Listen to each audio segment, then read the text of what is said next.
Hey guys, how's it going and welcome back. Well, this is our final thoughts and review on the MacBook Air 2020 Intel iCore 3 dual-core 1.1 GHz with an overclock to 3.2 GHz. Comes with 8 gigs of RAM base and 256 gig hard drive base. Beautiful laptop, but where is it, Kevin? It's back at the store. I took it back. I said I was going to. I said I did on another video. Actually, when I talked about my new 2015 iMac I got. Anyways, so this is the channel where you come to hear the goods and hear how it is. And we don't candy coat nothing or spare anybody's feelings. So if you get hurt easily, you might want to go watch a channel that candy coat stuff. So 8 gigs of RAM is not sufficient for Big Sur. It's not sufficient for an M1 chip. It is not sufficient for an Intel processor. 8 gigs is a joke.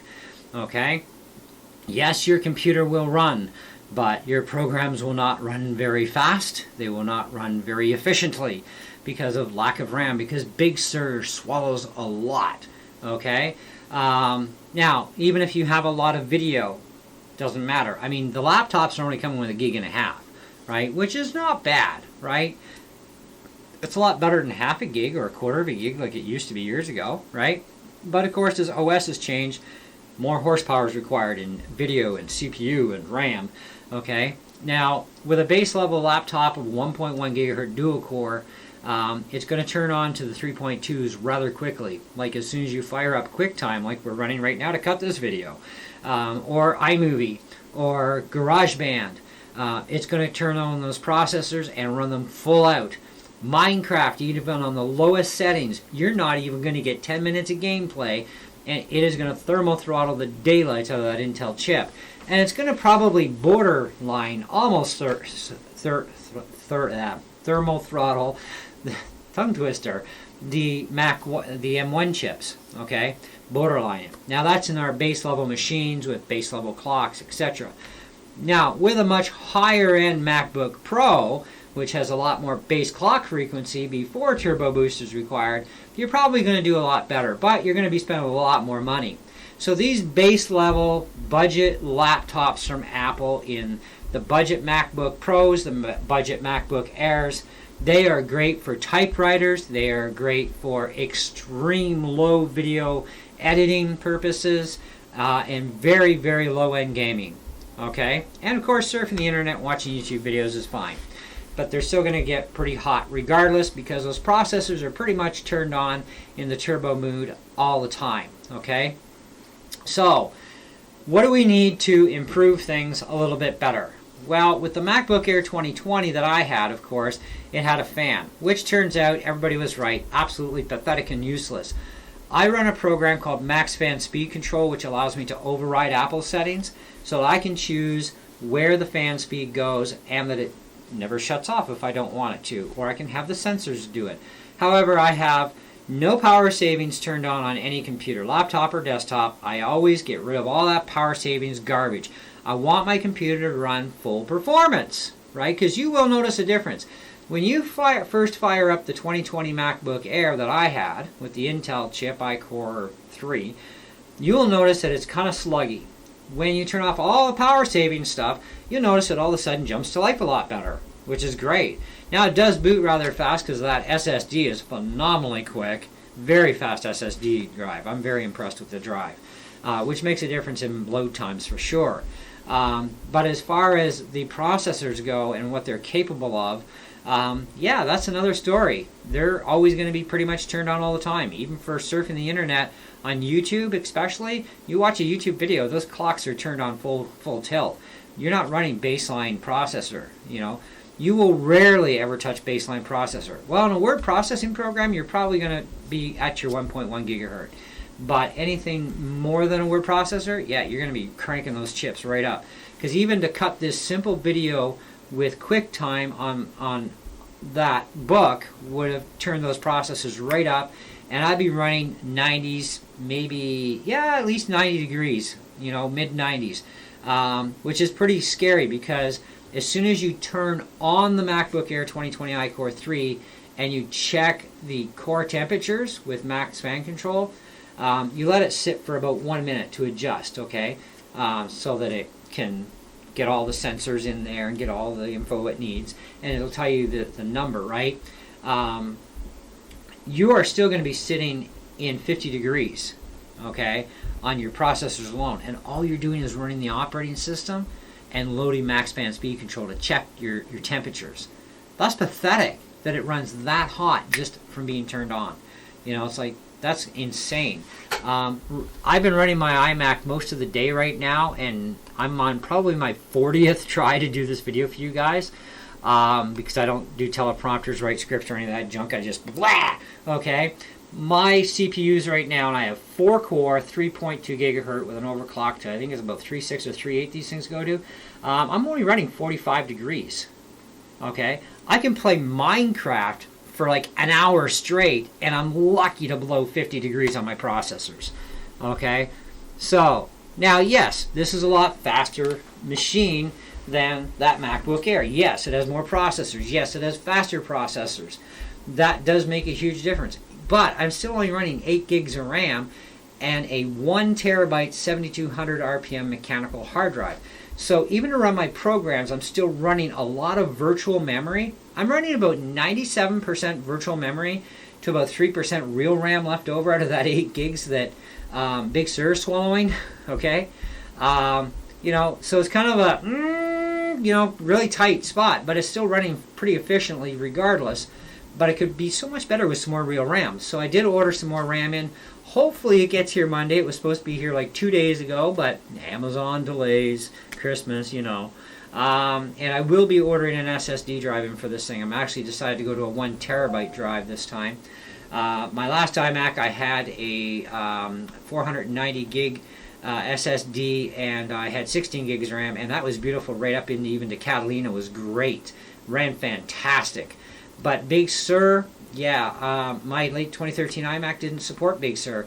And as an unsupported Mac running an unsupported operating system like Big Sur, could have been done. It gets hacked in, but no security updates, no support from Apple, and so what's the point of even doing it? Because, yeah, no security. But I need the security. I'm on the net with my computer. Security is a very important issue. Now, some security stuff is a joke. Other stuff is not a joke. We will talk about that in another video.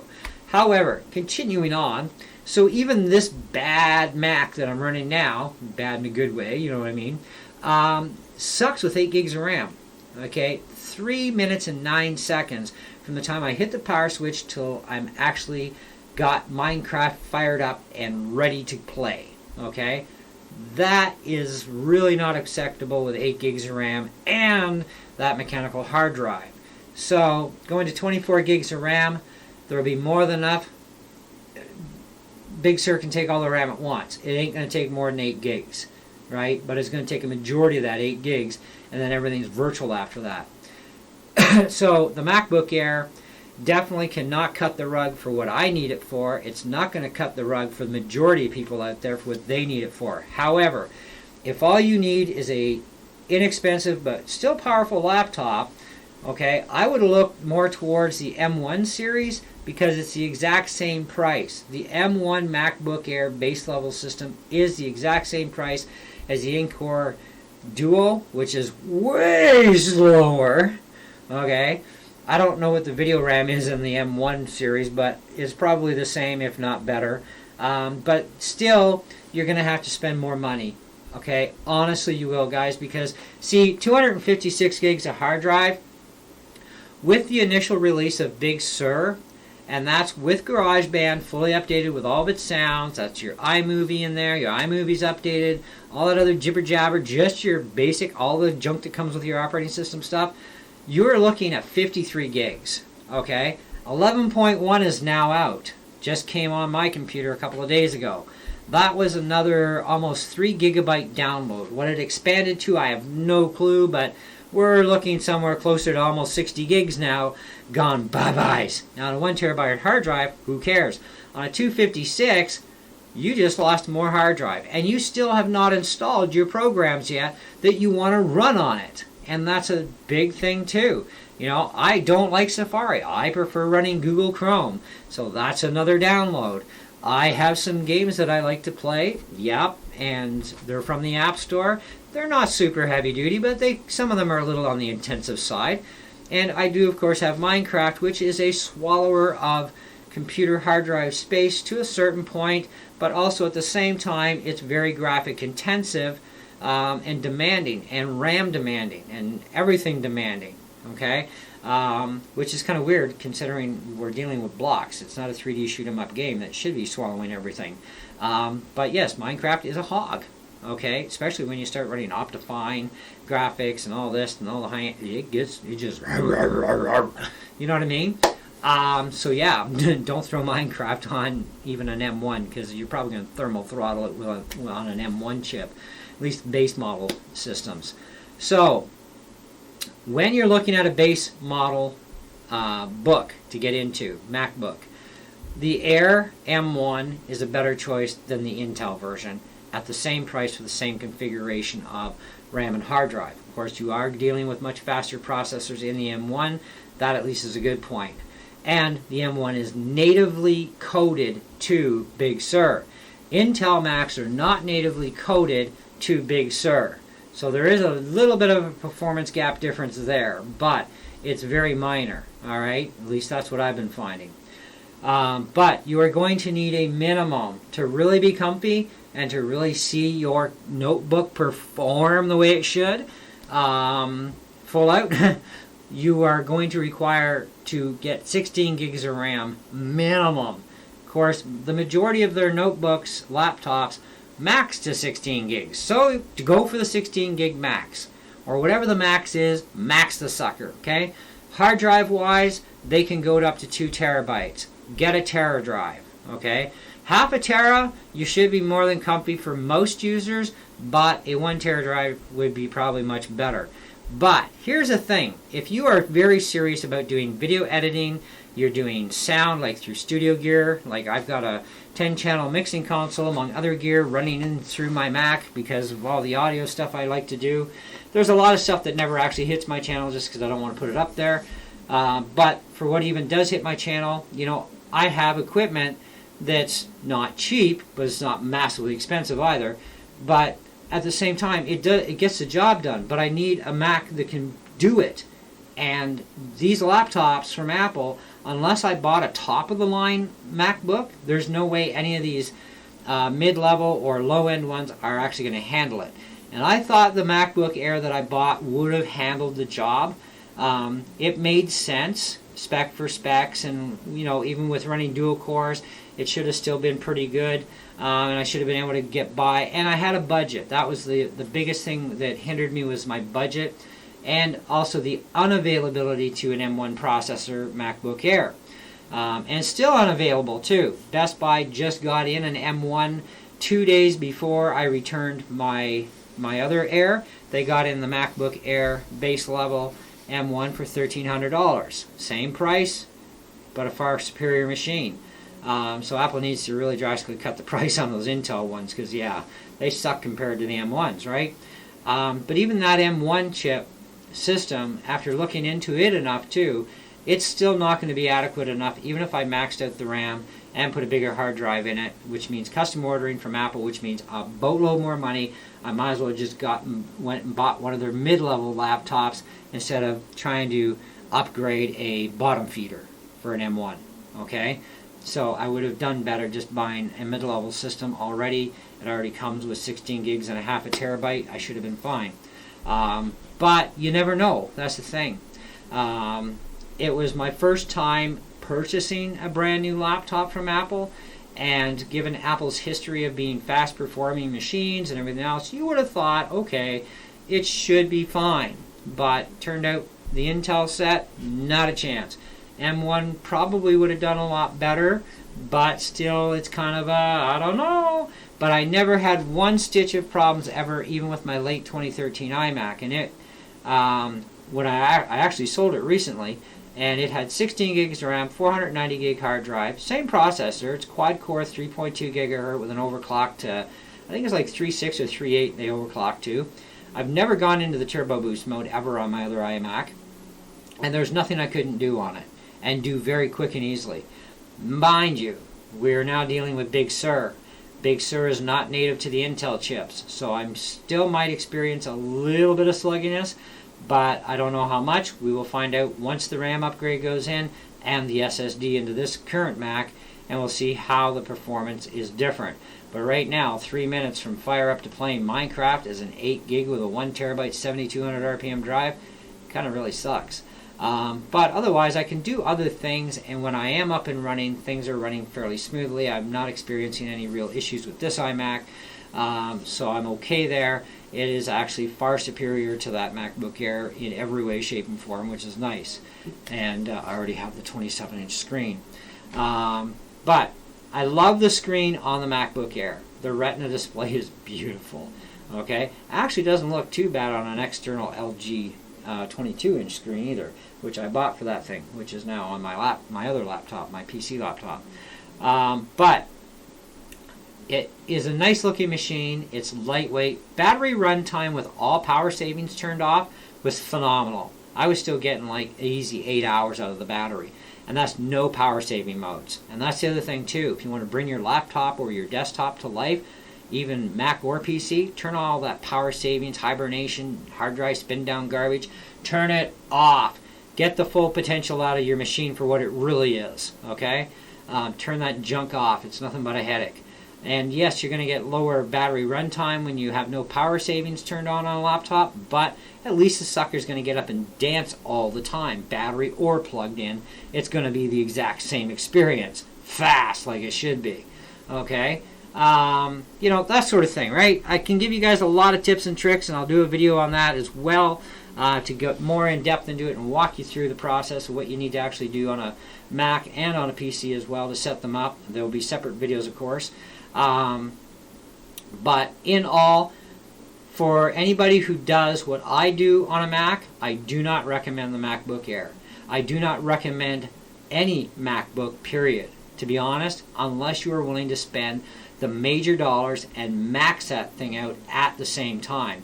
So maximum RAM, biggest hard drive that you can afford to put in it. It's going to be a custom order from Apple because, as you know, we can no longer upgrade RAM or hard drives in the laptops from Apple. Okay, we can still upgrade towers with whatever we want, CPUs, video cards, all that. The iMacs can still be upgraded with a better video, better CPU, most of them, not all of them, but a lot of them can.